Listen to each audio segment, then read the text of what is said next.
আসসালামু আলাইকুম। আমাদের এসএসসি জেনারেল ম্যাথ 11.1-এর যে একটা ম্যাথ আছে, এই ম্যাথটা আসলে অনেকের কাছে কঠিন হয়ে যায়, বুঝতে কঠিন হয়ে যায়। যে ম্যাথটা আসলে সচরাচর আমাদের এইটা থেকে এইটা প্রমাণ করতে বলে, কিন্তু অনেক সময় আমাদের এইটা থেকে এইটা প্রমাণ করতে বলে। এটার ক্ষেত্রে অনেকে তখন বুঝতে পারে না যে আসলে কখন কি করবে এটা নিয়ে।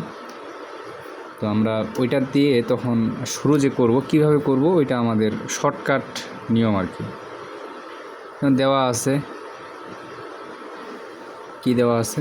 দেওয়া আছে আমাদের এখানে x³ - 3m(x² + 3x m = 0। তো এইখানে আমাদের সবচেয়ে যেটা সহজে মনে রাখা যায় সেটা হচ্ছে আমাদের এই যে রুটের ভিতরে যেটা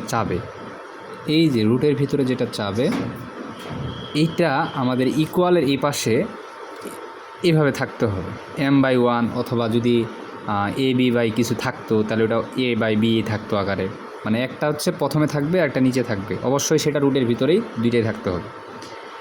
তাহলে এখন তার মানে এমটাকে যদি একবার ফ্রি করতে চাই, তাহলে এখানে যেগুলো এম আছে ওই এমগুলোকে আমার টোটালি ওপাশে নিয়ে যাইতে হবে।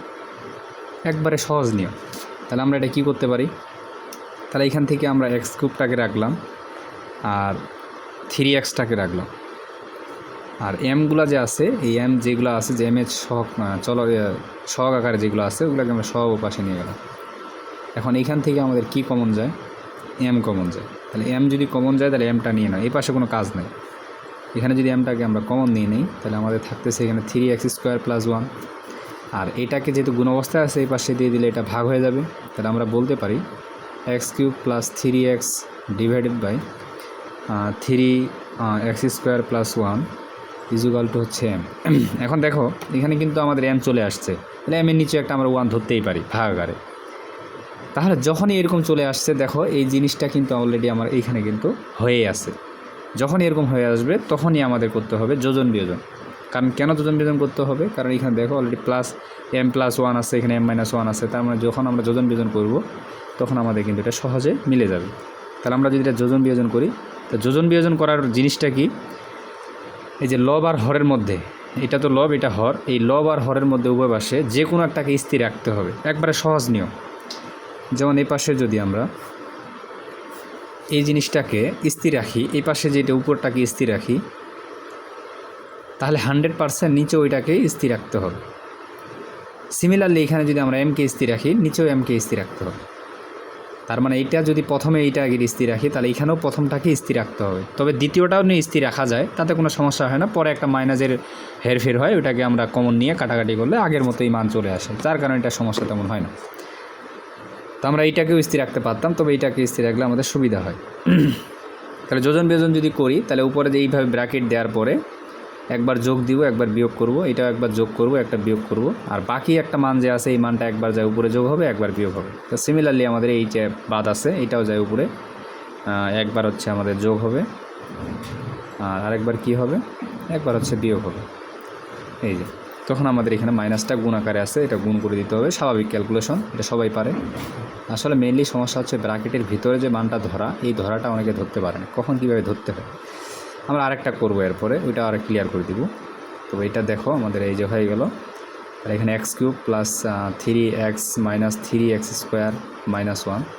এখন এটা কিন্তু আমাদের একটা কিউবের সূত্র পড়ে যাচ্ছে। এটাকে যদি আমরা পরে নিই, এটাকে যদি একটা আগে নিই, তাহলে এটা কিউবের সূত্র পড়তেছে। তবে মজার বিষয়টা হচ্ছে এত কিছু দেখার দরকার নাই। এইখানে যদি আমরা কিউব দেখি, তাহলে এটা ধরে নিব যে এটা প্লাসের কিউবের সূত্র পড়বে, এটা মাইনাসের কিউবের সূত্র পড়বে। এটা সবসময় তাই হবে, এটা যেটা থাকবে আর কি। তাহলে আমরা এখানে করতে পারি যে x + x1^3, আর এখানে বলতে পারি x - 1^3। এখানে আমরা বলতে পারি m+1 / m-1। এখন আমাদের এরপরের যে লাইনটা করতে হবে, এখন আমরা চাইলে এই যেহেতু গুণ আকারে এদের পাওয়ার কিউব আছে, এখানেও পাওয়ার কিউব আছে, তাহলে আমরা ইন টোটালি এটাকে লিখতে পারি যে m+1 / m-1 আর পাওয়ার 3, আর এখানে আমাদের +1 / m-1।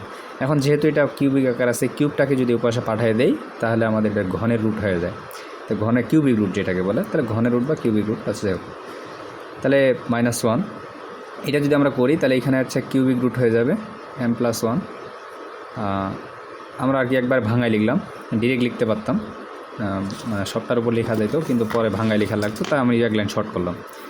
তো এটা লেখা যায়। এখন দেখো অলরেডি কিন্তু এই ফরম্যাটটা চলে আসছে, দেখো চলে আসছে। এখন যদি আমরা এইটাকে একবার যোজন করি, একবার যোজন করি, নিচে যদি বিয়োজন করি, তাহলে কিন্তু আমাদের মান মিলে যাচ্ছে। তাহলে যোজন বিয়োজন করলে আমাদের আগের মতোই করতে হবে।